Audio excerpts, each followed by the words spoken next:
Oke, Assalamualaikum warahmatullahi wabarakatuh. Terima kasih Anda sudah berkunjung ke akun YouTube saya.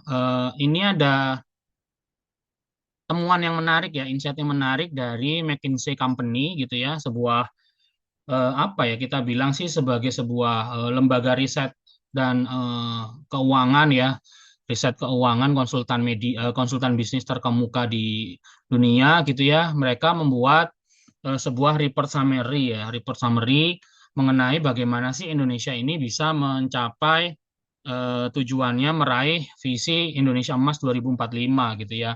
Jadi from fragmented archipelago, jadi yang awalnya itu dari sebuah negara kepulauan yang terfragmentasi ya, terpisah-pisah gitu ya, kekuatan ekonominya menjadi eh, sebuah kepulauan yang bisa memiliki produktivitas tertinggi ya dari sektor industri ya, enterprising ini industri atau sektor swasta kan sebenarnya entitas perusahaan swasta. Nah, poin pertama adalah kita bisa langsung lihat di sini gitu ya.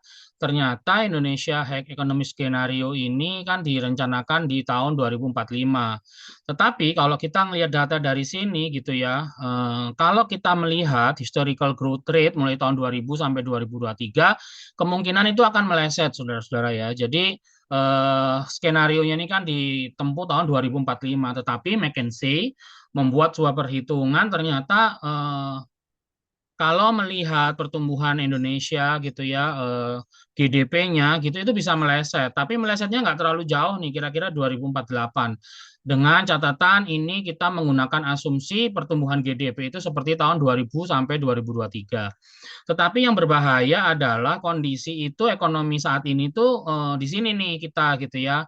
Nah, kalau di sini maka diperkirakan itu Indonesia mundurnya itu 10 tahun, bukan 2045 tapi di 2056 gitu ya. Kenapa? Karena ada kondisi tahun ini itu produktivitas kita gitu ya itu saat ini itu belum bisa gitu kita mencapai income skenario kalau kondisinya itu masih seperti sekarang terkait dengan produktivitas tenaga apa namanya penduduknya gitu ya. Jadi di sini nih gitu ya kalau kondisi produktivitas kita semua sebagai sebuah anak bangsa itu tidak berkembang, tidak maju, tidak bertumbuh, maka Indonesia emas itu beleset gitu ya dari awalnya diproyeksikan tahun 2045 akan mundur menjadi 2056. Dan bicara produktivitas itu memang kita bicara masalah bagaimana negara dan kekayaan negara ini dikelola gitu ya. Terutama bagaimana kita mengembangkan sumber daya manusia. Tetapi kita harus paham gitu ya bahwa sebuah negara itu tidak bisa mengandalkan intervensi pemerintah dan penyelenggara negara untuk meningkatkan produktivitas penduduk. Nggak bisa seperti itu. Ada hal-hal tertentu yang harus dilaksanakan oleh masyarakat gitu ya. Nah, saya tadi sempat melihat gitu ya, kalau kita lihat di sini, eh, apa sih masalahnya gitu ya? Permasalahannya itu ternyata kalau kita mau gitu ya, kita mau mencapai apa namanya, mencapai Indonesia Emas 2045 pertama, sektor mikro, jadi bagaimana konsentrasi pekerja Indonesia di sektor mikro itu turun turun 0,8 nggak turunnya nggak besar ya. Jadi kalau mau Indonesia itu mencapai sebuah negara yang sangat produktif di tahun 2045 itu perkembangannya tenaga kerjanya ini menurun dari 51 juta menjadi 40 juta harusnya. Sedangkan yang usaha yang small, medium, dan large itu harus naik gitu ya. Dan naiknya ini di medium sama large-nya 2,9 kali lipat. Jadi awalnya saat ini ada 7 juta orang yang bekerja di enterprise atau perusahaan yang skalanya medium itu 7 juta orang harus menjadi 20 juta orang. Sedangkan di perusahaan besar yang awalnya saat ini 13 juta orang tahun 2003 harus berkembang menjadi 39 juta orang. Sedangkan untuk perusahaan yang besar yang tahun 2003 itu ada 85 juta menjadi 121 juta. Sebenarnya ini tuh berhubungan dengan bagaimana Indonesia ini secara iklim iklim usaha itu produktif sehingga nanti usaha mikro itu bisa naik menjadi usaha kecil. Usaha kecil menjadi usaha yang menengah, menengah menjadi usaha yang besar dan besar itu pada akhirnya secara total nanti jumlah produktivitasnya penduduk tenaga kerja itu naik dari 85 juta orang tahun 2023 menjadi 121 juta orang. Gitu ya.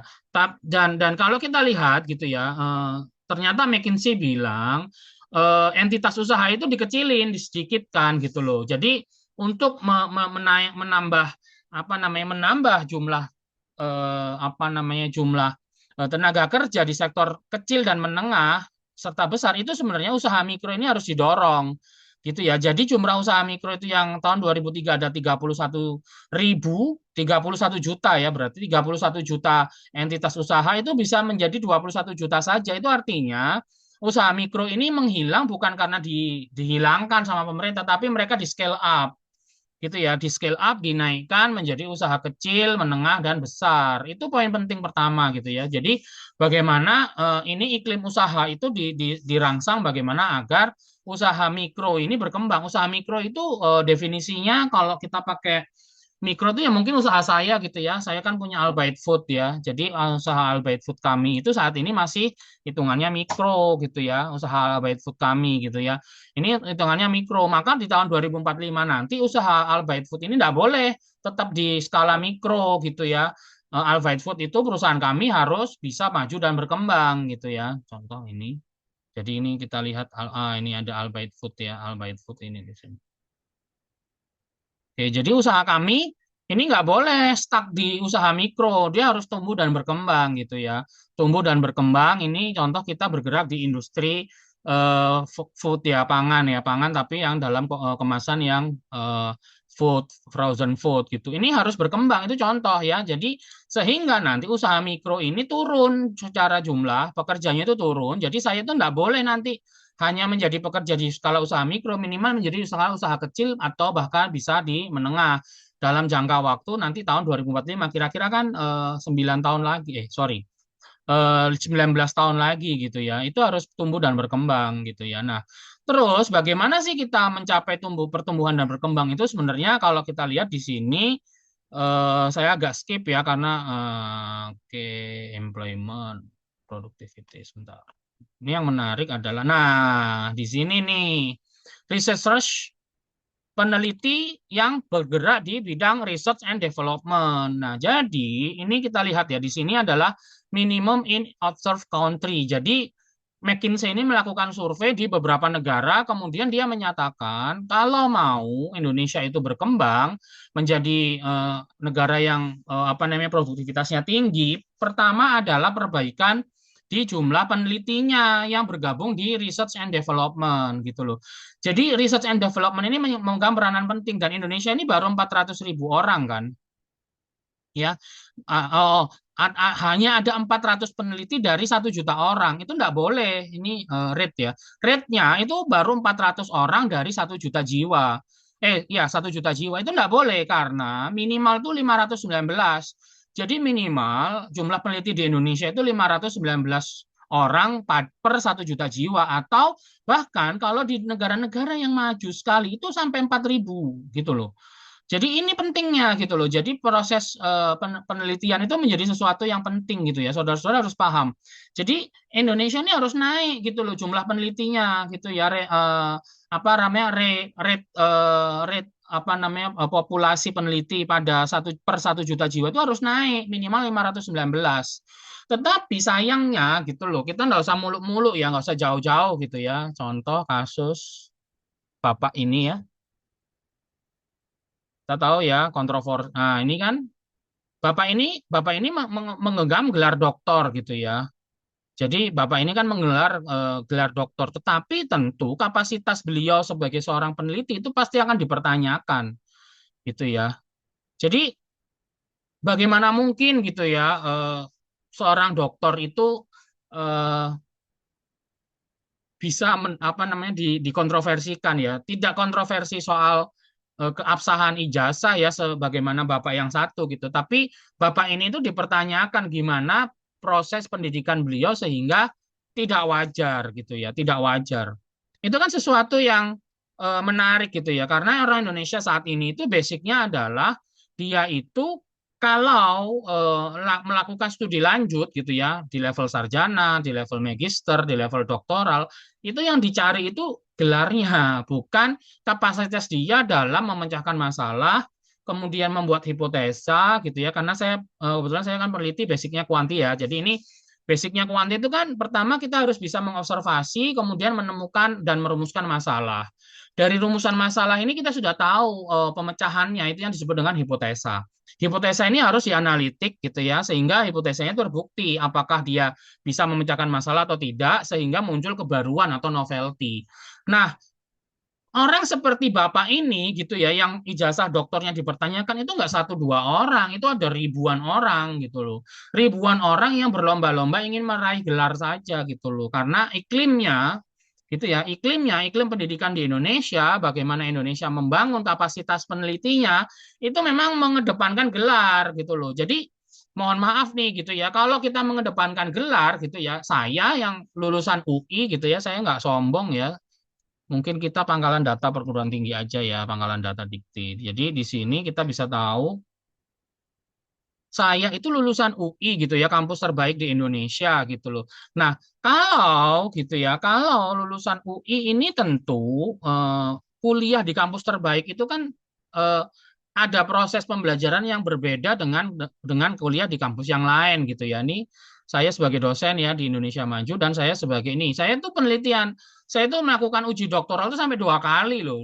Ujian pertama tuh saya gagal selesai, gagal proposal bahkan. Kemudian saya ngulang lagi dengan beasiswa LPDP, kemudian saya bisa menyelesaikan gitu. Jadi saya ini lulusan di sebuah kampus yang sangat bergengsi di Indonesia ya. Ini kampus terbaik di Indonesia itu sudah tidak bisa dibantahkan lagi. UI ini menjadi kampus terbaik di Indonesia. Tetapi kita tahu bahwa banyak program doktoral itu yang diselenggarakan oleh institusi pendidikan yang tidak hebat UI dan itu akan menjadi sama gitu loh. Kalau kita hanya mengejar gelar saja, tetapi kan kita punya kapasitas, punya punya keilmuan, punya kapabilitas yang berkembang setelah kita menyelesaikan pendidikan gitu loh. Jadi kalau kita di UI itu kita tidak ngomong lagi IPK saya berapa, apakah saya kumlot atau tidak. Itu kita ngomong sekarang kalau kita anak UI itu ngomongnya adalah dampak, bagaimana apa yang kita lakukan, terutama disertasi yang kita sudah susun, berdasarkan penelitian itu bisa berdampak kepada masyarakat, pembangunan, peningkatan kesejahteraan dan sebagainya. Jadi kita kalau di UI itu kita tidak ngomong lagi masalah IPK, tidak ngomongin masalah lulus setahun atau 2 tahun, tidak mau bekerja kemana, tapi bagaimana kita berimpact. Sekolah kita itu harus berdampak gitu loh. Dan itu memang sudah ditekankan oleh Dikti, makanya mereka memiliki program bagaimana mahasiswa ini mulai kuliah sudah diajarkan pola pikir kalau kamu sebagai seorang sarjana itu harus memiliki kemampuan untuk menciptakan dampak gitu loh. Nah, jadi ini poin penting pertama gitu ya, researchers peneliti pada institusi atau entitas research and development, penelitian dan pengembangan atau litbang. Jadi jumlah di Indonesia ini sangat rendah gitu loh. Bahkan per 1 juta penduduk itu baru ada 400 peneliti, padahal minimal tuh 500, bahkan kalau bisa ribuan gitu loh. Di sisi lain gitu loh, kalau kita lihat cost of opening a new domestic business, jadi biaya yang dikeluarkan untuk membuka satu unit bisnis baru di Indonesia itu tinggi banget. Gila, no, ini dalam satuan US dollar gitu loh. Jadi kalau mau membuka unit usaha baru di Indonesia itu butuh 1.300 US dollar. Gila, ini mahal banget. 1.300 US dollar padahal di negara-negara tertentu itu maksimal cuma 600 US dollar. Orang punya capital mampu membiayai memiliki dana 600 dolar, maka dia sudah bisa membuka bisnis baru di Indonesia. Di beberapa negara. Bahkan ada yang cuma 28 dolar. Jadi untuk berusaha itu modalnya cuma 28 dolar kosnya. Tetapi di Indonesia itu sampai 1.300, gila gitu loh. Kenapa? Ya karena tadi salah satunya gitu loh. Penelitiannya itu sudah penelitian itu salah satunya kan bagaimana orang-orang itu memiliki kapasitas untuk melakukan penelitian, bagaimana sih meningkatkan efektivitas dan efisiensi iklim usaha gitu loh, sehingga kosnya itu menjadi murah. Ini loh dampaknya. Dampaknya di beberapa negara itu cuma butuh 28 dolar untuk membuka satu bisnis baru, di Indonesia 1.300 dolar. Contoh si bapak ini ya, si bapak ini. Si bapak ini kan seorang menteri gitu ya, seorang menteri gitu ya. Si bapak ini harus mampu menciptakan bagaimana dia melakukan penelitian. Kemudian kalau ada orang ingin membuka lapangan usaha baru di sektor yang Bapak ini tangani, itu menjadi murah. Bayangkan dia ini Menteri BKPM loh. Menteri BKPM, tapi kita lihat data McKinsey, itu mahal banget 1.300. Itu pasti orang gila tuh yang mau. Jadi nggak usah heran kalau di negara-negara Asia Tenggara kita tuh terus kalah kompetisi apa namanya kompetisi untuk menarik jumlah investor baru karena tinggi biayanya. Itu. Di sisi lain, waktunya lama. Nah, maksimal tuh 45 hari, kita tuh di 43 hari. Gila nggak? Gila emang, gitu loh. Kalau kita bicara road density, itu nggak terlalu masalah. Kita tuh oke lah, masih 100 di beberapa negara itu sampai 250. Terus kemudian broadband itu ya kita juga masih rendah ya. Bagaimana Mbps kita tuh masih di 42 Mbps, padahal di minimal tuh 79 di negara-negara yang maju itu 207 gitu ya. Terus kemudian median time in port. Jadi waktu median, waktu tengah eh, sebuah container ship itu berada di pelabuhan. Kita tuh masih panjang 25 hari. Di beberapa negara itu sangat singkat 18 hari portnya itu sudah kosong. Jadi lalu lintas efektivitas bagaimana alur lalu lintas barang ya, barang keluar negeri, luar dalam dan negeri itu menjadi meningkat gitu loh. Jadi ini poin pentingnya gitu loh. Jadi saudara-saudara, kita tuh harus paham kalau kita mau menuju Indonesia emas itu kita nggak bisa menggunakan tolak ukur dan puas dengan kondisi ekonomi saat ini gitu loh. Ya. Terus kemudian yang paling penting adalah ternyata nanti mayoritas penduduk itu tinggal di mid-size middleweight. Jadi yang kira-kira mereka akan banyak tinggal, orang-orang itu akan banyak tinggal kalau di daerah-daerah penyangga nih sebenarnya. Jadi ada megacity ya, megacity itu saat ini Jakarta ya, sebuah kota yang dihuni lebih dari 10 juta jiwa. Kemudian ada large middleweight, mungkin ini kelompok kota Surabaya, Bandung, dan sebagainya ya, antara 5 juta sampai kurang dari 10 juta. Nanti mayoritas penduduk itu kira-kira itu akan tinggal di sini, mid-size middleweight. Jadi kota-kota yang penduduknya itu antara 2 sampai 5 juta jiwa. Gitu ya. Jadi nanti ada pertumbuhan secara konsisten secara kumulatif per tahun itu 1,8%. Jadi kalau kita mau berusaha tadi ya, kita mau berusaha ternyata tidak buru-buru membuka usaha di kota-kota besar atau megacity, tapi justru di mid-size middleweight. Jadi kota yang katakanlah ini menjadi daerah penyangga. Jadi kalau di Jabodetabek itu Jakarta itu kan megacity-nya gitu ya.